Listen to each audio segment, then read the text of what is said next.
오늘 본문의 말씀은 이 부활하신 예수님께서 제자들에게 친히 나타나신, 그들을 친히 찾아오신 사건을 기록하고 있습니다.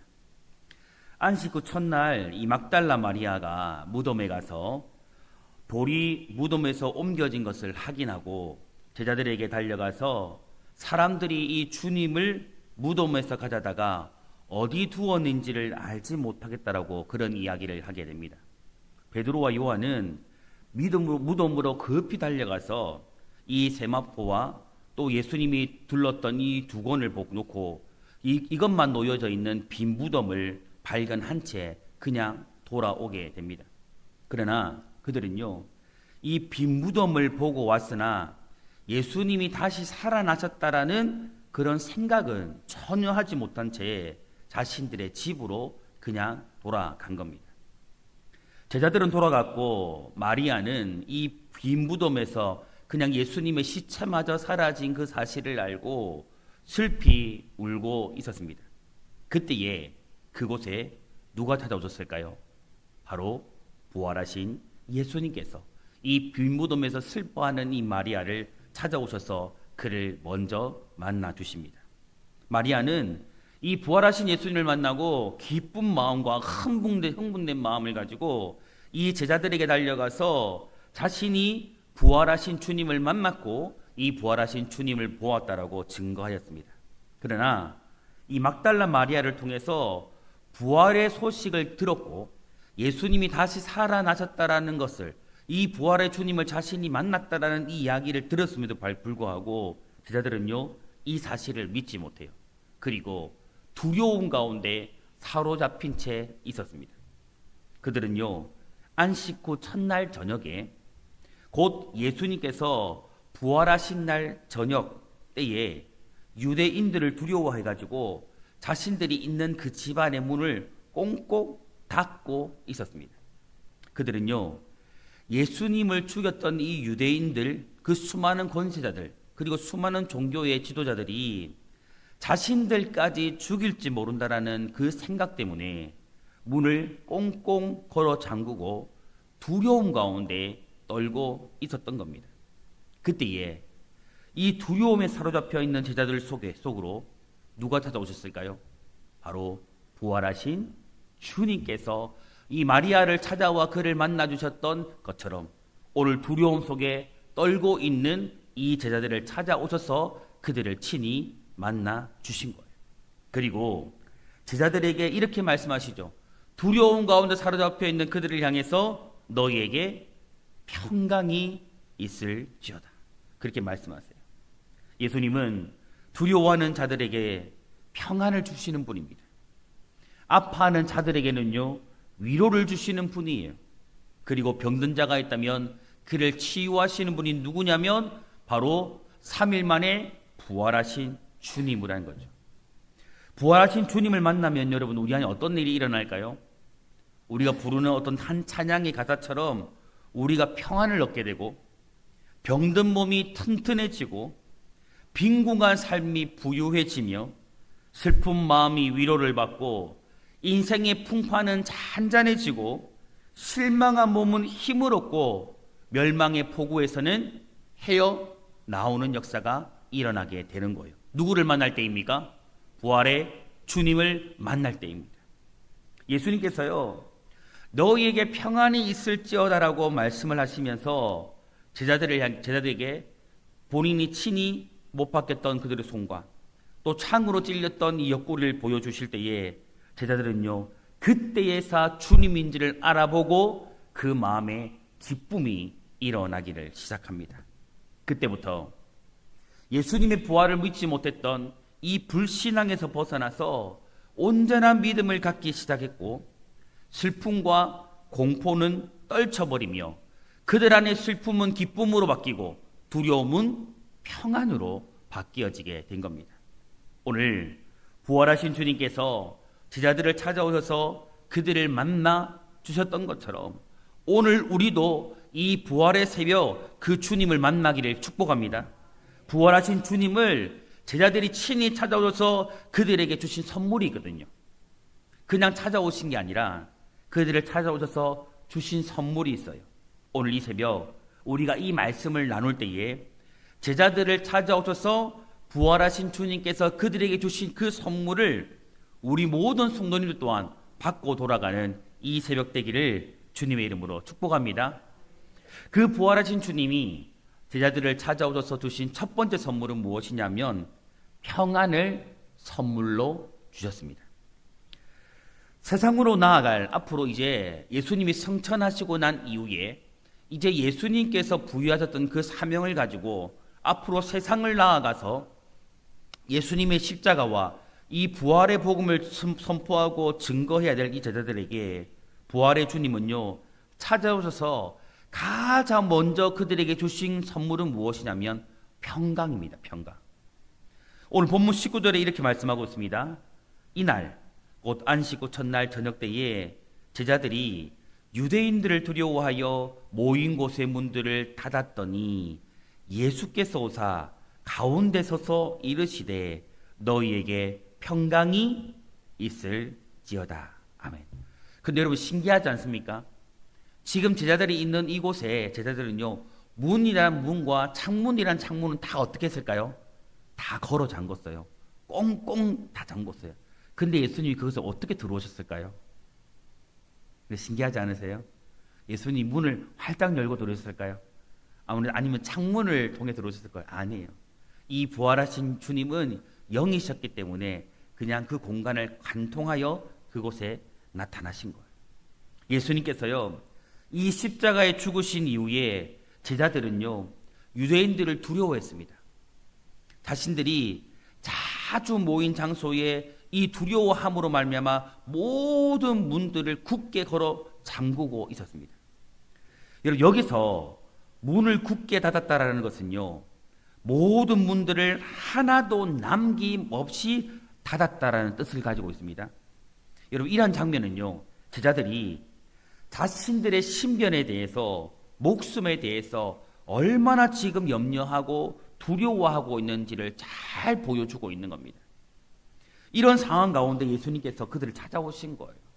감당할 수 없는 걱정, 감당할 수 없는 염려, 감당할 수 없는 두려움 가운데 빠져있는 이 제자들을 친히 주님이 찾아오신 거죠. 그리고요 두려움에 떨고 있는 그들에게 하신 말씀이 바로 이거예요. 너희에게 무엇이 있을지어다? 평강이 있을지어다.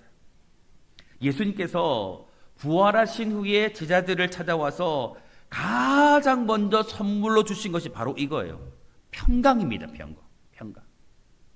여러분 그렇다면 부활하신 예수님께서 제자들에게 주신 이 평강은요 어떤 평강을 말하는 것일까요? 여기서 말하는 평강은요 여러 가지 의미를 담고 있지만 평화, 화평, 그리고 우리가 샬롬이라고 인사할 때의 그 뜻을 가지고 있는 평안을 의미합니다. 그런데 여러분 이 평강은요 단순히 유대인들이 일상생활에 서로 만날 때에 우리가 안녕하세요 라고 인사하듯이 샬롬 하나님의 평안이 당신과 함께하기를 바랍니다라고 말했던 이 일반적인 샬롬을 말하는 게 아니에요.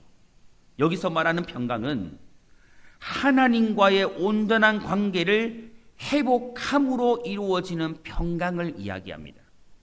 여러분 이렇게 볼 때에 예수님께서 제자들에게 너희에게 평강이 있을지어다라고 말씀하신 이 말씀은요 십자가 죽음 이후에 예수님 자신과 깨어진 이 제자들의 관계가 다시 회복되었다라는 말씀을 하고 있는 거예요.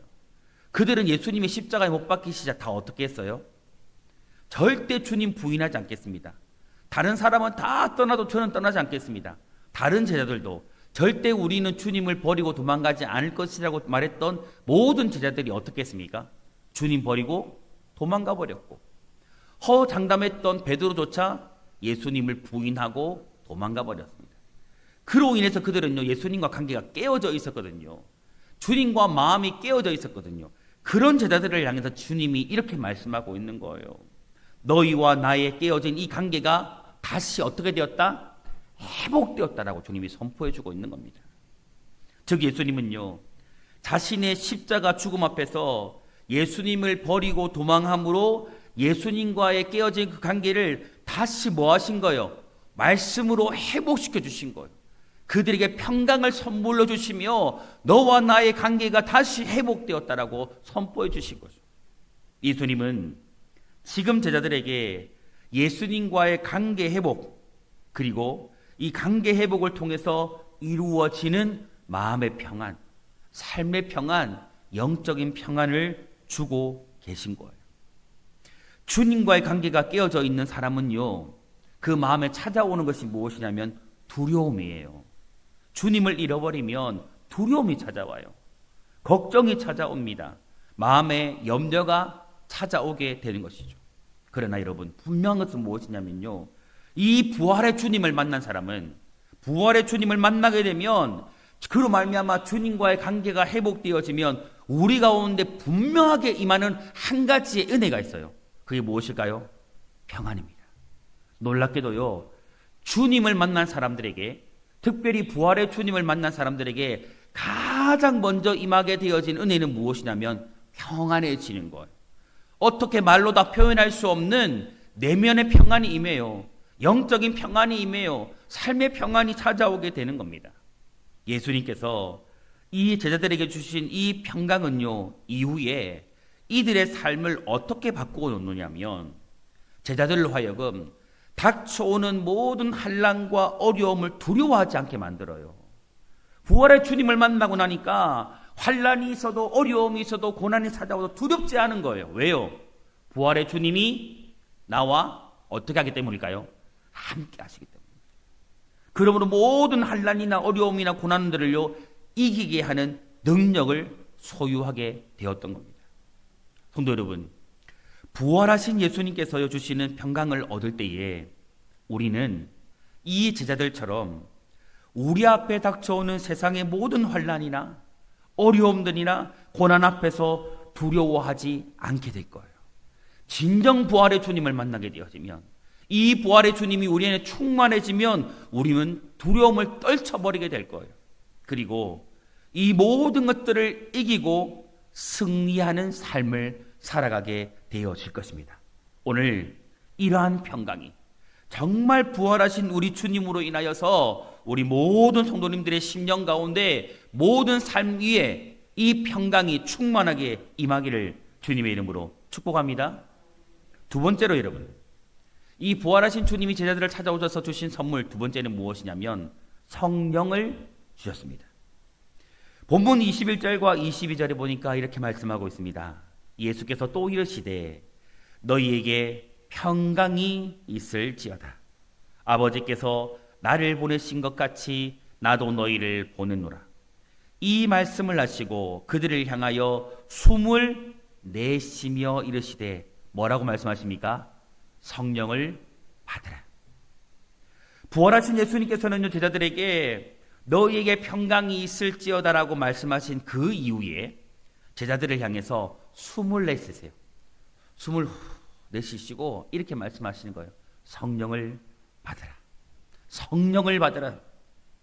그런데 여러분, 여기서 우리는 한 가지 좀 특이한 점을 좀 발견하는 게 있어요. 그게 무엇입니까? 그냥 주님은 제자들에게 성령을 받으라, 성령을 받을지어다 이렇게 말씀할 수 있는데 그 앞에 어떤 행동을 취하세요? 숨을 내쉬는 행동을 취하세요. 여러분, 이것이 무엇을 의미할까요? 여러분, 이것은요, 입김을 내뿜다, 숨 쉬어 넣다라는 그런 의미를 가지고 있거든요. 이것은요, 구약에서 생명이 없거나 생명을 잃어버린 자에게 새로운 생명을 불어넣는 것과 관련되어진 행동을 의미하는 거예요. 다시 말하면 생명을 잃어버린 사람에게, 생명이 없는 자에게 무엇을 불어넣어주는 거예요? 생명을 불어넣어주는 그런 행위를 하고 있는 거예요. 이렇게 볼 때 예수님께서는요, 숨을 내쉬었다라는 것은 영적인 능력으로 생명을 부여하신 것을 의미하고 있는 겁니다.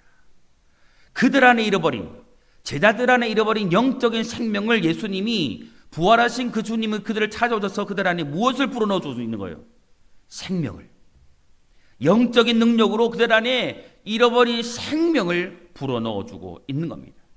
그리고 여러분, 성령은요, 어떤 성령을 말합니까? 바로 우리가 잘 아는 보혜사 성령을 의미합니다.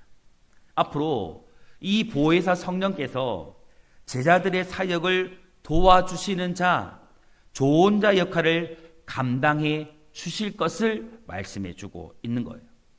여러분, 이렇게 정리해 보면 예수님께서요, 숨을 내쉬며 성령을 받으라고 말씀하신 것은 정확히 어떤 의미냐면, 제자들의 사역을 도와주시고 좋은 자가 되어 주실 그 성령을요, 그들 안에 불어 넣어 준 거예요.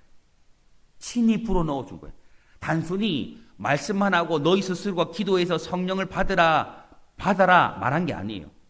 그렇게 말씀하시면서 친히 주님께서, 부활하신 주님께서 성령을 그들 안에 뭐 해주셨다고요? 불어 넣어주신 거예요.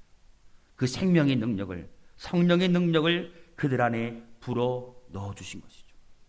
앞으로 제자들이 감당해야 될 그 사역들은요, 오직 성령의 능력으로만 감당할 수 있었기에 제자들은 이후 부활하신 예수님께서 허락하신 이 성령을 받아서 복음의 사역을 능력 있게 감당할 수가 있게 되었던 거예요. 성도 여러분, 부활하신 예수님은요, 제자들을 찾아오셔서 성령을 그들에게 친히 불어 넣어줌을 통해서 그들에게 선물해 주신 거예요. 이 성령으로 인하여서 제자들은 그들에게 주어진 모든 사명들을 능력 있게 감당할 수가 있었습니다. 오늘 이 부활하신 예수님께서 주시는 성령을 선물로 받을 때 우리는요, 우리에게 주어진 사역 또한 도와주시는 그 성령 안에서 능력 있게 감당할 수 있을 겁니다. 지금까지는 우리가 부족하였을지라도, 지금까지는 우리가 연약할지라도, 지금까지 좀 모자랄지라도, 잘 감당하지 못했다 할지라도 부활하신 주님께서 우리에게 성령을 불어넣어 주시고 성령으로 기름 부어 주신다라면, 여러분, 우리는요, 그 성령의 도우심으로 말미암아 여러분에게 주어진 모든 사역들, 우리 교회에게 주어진 모든 사역들을 능력 있게 성령 안에서 감당할 수 있게 되어질 것입니다. 오늘 우리를 도우시고 우리의 좋은 자가 되시는 그 성령이 부활하신 우리 주님으로 인하여서 우리 성도님들 안에 충만하게 되어지기를 주님의 이름으로 축복합니다. 세 번째로, 여러분, 부활하신 주님께서 제자들에게 주신 선물은 무엇이냐면 죄를 사하는 권세를 선물로 주셨습니다. 마지막 23절에서 예수님께서는 이렇게 말씀하세요. 너희가 누구의 죄든지 사하면 사하여질 것이요, 누구의 죄든지 그대로 두면 그대로 있으리라 하시니라. 부활하신 예수님은 너희가 다른 사람 누구의 죄든지 사하면 사하여질 것이라고 말씀하셨고, 또 반대로 누구의 죄든지 그대로 두면 그대로 있으리라고 그렇게 말씀하시면서 제자들에게 죄를 사하는 권세를 지금 선물로 주고 계시는 겁니다. 여러분, 죄를 사하는 권세는요, 누구의 권한이에요? 여러분, 우리가 죄를 사할 수 있습니까? 또 의문이 들지 않으세요? 여러분, 근본적으로 여러분, 죄를 사하는 권세는 온 천지 만물을 지으시고 다스리시는, 그리고 마지막 이 땅에 심판주로 오실 오직 하나님에게만 있어요. 이 죄를 사하는 권세는 하나님의 고유 권세이고 권한입니다. 그러므로 여기서 말하는 죄를 사하는 권세를 주셨다라는 것은요, 세 가지의 의미가 있어요. 첫 번째 의미는 무엇이냐면, 사람이 스스로 다른 사람의 죄를 사하거나 그대로 두는 것이 아니라 성도 안에 계시는 성령께서, 우리 안에 계시는 성령께서 죄를 사하는 일을 할 수 있도록 하라는 것을 의미하는 거예요. 그러니까 우리를 통해서 누가요? 성령께서 죄를 사하도록 하라는 그런 의미입니다. 또 두 번째 의미는 무엇이냐면, 부활의 복음을 우리가 전할 때에 진리를 믿는 자들과 믿지 않는 자들이 분명히 생겨나거든요. 우리 그렇지 않습니까? 전도전장을 가보면 예수님을 전할 때에 그 예수님을 믿는 사람이 있어요. 근데 반대로 어떤 사람이 있습니까? 믿지 않는 사람이 있다라는 거죠. 이때에 복음을 받아들이는 그 사람들은 제사함을 받을 것이고, 예수의 복음을 받아들이지 않는 사람들은 제사함을 받지 못한다라는 것이 바로 이 말씀이 가지고 있는 의미예요. 또 세 번째는 어떤 의미냐면, 복음을 증거할 때에 그 복음을 믿고 회개하는 자가 하나님께로부터 죄 용서를 받게 된다라는 것을 의미하고 있는 거예요. 이렇게 볼 때 제사함은요, 예수님의 제자 되어진 우리들이 복음을 선포하는 행위를 통해서 가능하게 된다는 겁니다. 우리가 복음을 전하고 그 복음을 믿는 자들은 반드시 하나님으로부터 무엇을 받는다? 제사함을 받게 될 것이다 라고 예수님이 말씀하고 있는 거예요. 그러므로 복음 전도로 인하여서 복음을 들은 자가요, 성경 말씀 그대로 예수 그리스도를 마음으로 믿고 그 주님이 나의 구주가 되시고 구원주가 되심을 입으로 시인하는 사람은요, 그런 사람들은요 반드시 제사함을 받게 되어지는 거예요. 우리는요 그 사람들에게 이 말씀을 의지해서 제사함을 선포할 수 있는 거예요. 당신이 예수를 믿을 때에, 부활하신 주님을 믿을 때에 당신은 제사함을 받게 될 것입니다라고 선포할 수가 있는 거죠. 성도 여러분, 우리가 이 부활의 복음을 선포하고요, 이 복음을 듣는 사람이 예수를 믿고 입으로 시인하여 거듭났을 때에 우리는 그 사람을 향해서 제사함을 받았다라고 선포할 수 있을까요, 없을까요? 있다라는 거죠. 이것을 말씀하고 있는 거예요.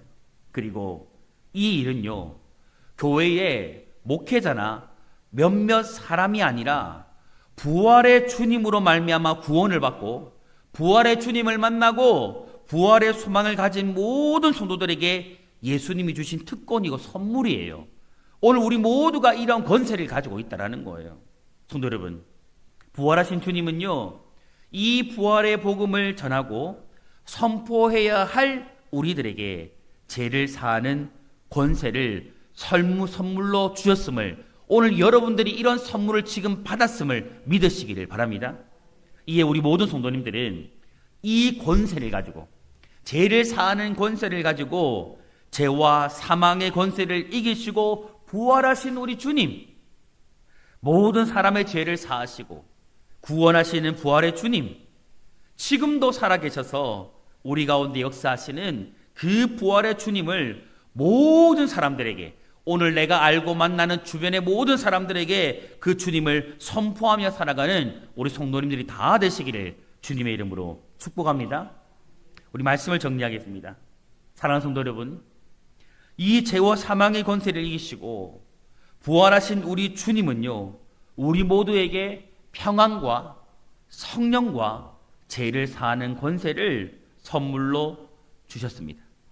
오늘 이 선물을 받은 우리 모든 성도님들이 이 말씀 그대로 한평생 부활하신 주님을 이 세상 모든 사람들에게 선포하며 살아가기를 소망합니다.